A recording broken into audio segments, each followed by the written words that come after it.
Все, что ты имеешь на сегодняшний день, все, что ты хочешь iметь.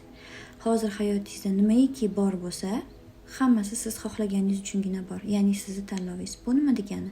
Masalan, agar sizni hayotingizda pul yo'q bo'lsa, hozir pul yo'qligidan sizga naf bor. Siz buni xohlayapsiz degani. Turmushga chiqa olmayotgan qiz bo'lsa, agar rostdan o'zi bilan haqqoniy munosabatda o'zidan so'rasa, u turmushga chiqishni na samim деле xohlamayotgan bo'ladi. Nega?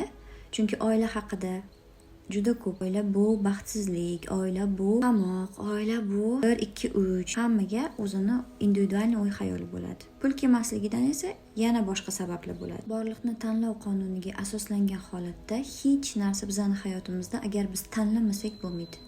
Demakki biz tanlov qilganmiz pulsiz bo'lishi, tanlov qilganmiz ersiz yashashi, tanlov qilganmiz erimiz qaysidir holatda bo'lishini va shu orqali biz bu hayotda o'zimizga tortib olgan bo'lamiz. Agar inson rostdan xohlasa qanaqa qilib o'zgartirishi, men rostdan xohlayman o'zgartirishni. Meni mana bu sohada muammoyim bor. Men shularni yechmoqchiman desa, unga ong osti kerakli bo'lgan yechimni ko'rsatishni boshlaydi. Lekin 99% hozirgi kunda insonlarni o'zgarmasligining sababi o'zgartirishga rostdan ham xohish yo'q. Ular yashayotgan o'lchamida xursand.